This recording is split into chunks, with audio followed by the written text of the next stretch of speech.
What being on the path of the divine means is that you don't have your own nonsense anymore. Where does your nonsense come from? A bit from your parents, a bit from the society in which you live, rest you cook it up. Yes? Yes or no? Bit from your genetics, a bit from the external impressions. Using these two things, you cook up the rest. What comes from external situations is all too much fragmented, bits and pieces. Maybe this information is useful for your survival. It is. What comes from your genes? You know, Charles Darwin told you were a monkey. So if you say, my genetics decide who I am, the monkey business will not end, ever. Because even now, your DNA is only 1.23% different from that of a chimpanzee. Your evolution is only that much. So the more you depend on your genetics, the more of a monkey you become. I say a monkey because if you go by your genetics, you become cyclical. If you travel like this, one moment if you're not alert, you'll go off at a tangent. If you go like this, you may slow down, you may hasten, you don't go anywhere. So being on the path of the divine means, first thing, to become free from your genetics. It is in this context we say Shiva is Swayambhu. That means he has no parentage. He dropped it. He cleaned his mother and father out of him. No father, no mother, just here. Because genetics means repetition. Repetition means cyclical nature.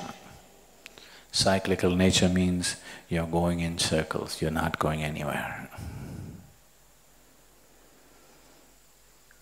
So, this I business and all, you reading bits and pieces of Vedanta, please stop that. Don't read all this stuff, me and my consciousness and my witness and where is the witness, witnessing the witness, witness. You can go on endlessly. Witness witnesses the witness and witness witnesses the witness, witness witnesses the witness. This is just a mental game.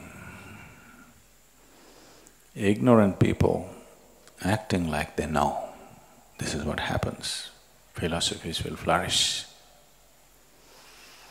Philosophies, the more philosophical a society is, or the more philosophical a human being is, the more he is clearly declaring to the world that he is a pretender. What he does not know, he acts like he knows. Simple, practical people, they know they don't know. And they're proud that they don't know. That's a problem, but at least they know they don't know. So do not get into this trap of intellectualizing the existence. Very confidently you use this word existence, but do you know what is existence? Does anybody know what is existence? Does anybody know?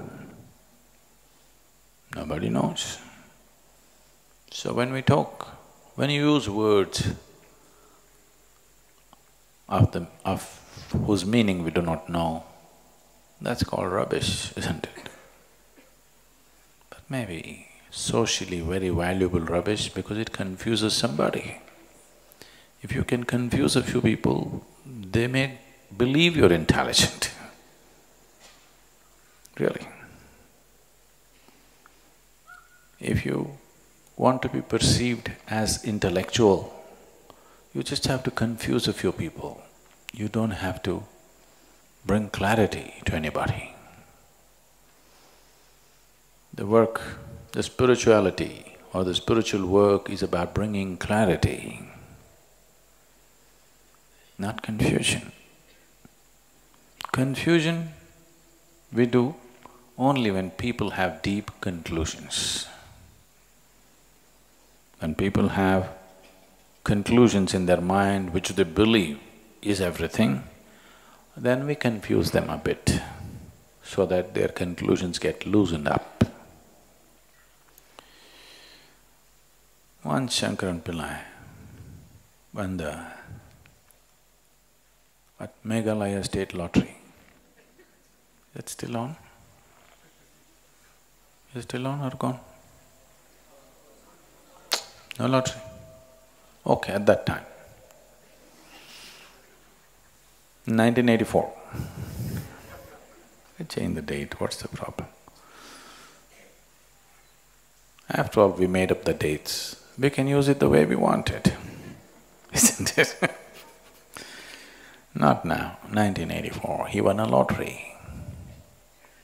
And people gathered, press gathered, and everybody said, wow, we won a lottery.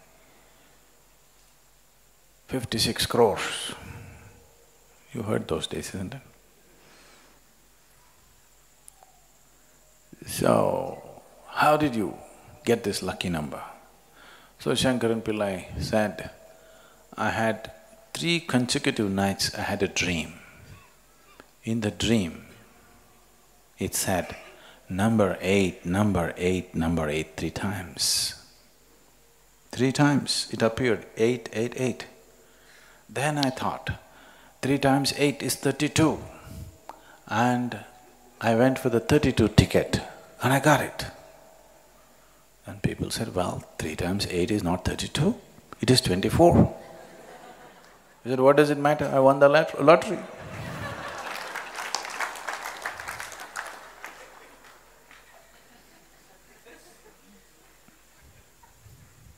So I'm telling you, existence does not fit into your logic. It's not logically correct. It's not logically correct, but it's fantastic. That means what's wrong? That means what's wrong? That means your logic is too limited, isn't it? No, existence is not correct. Why is it not fitting into my logic? And this is the argument of a madman, isn't it? This is the way it is. If your logic doesn't fit into it, there's a problem with your head, not with the existence.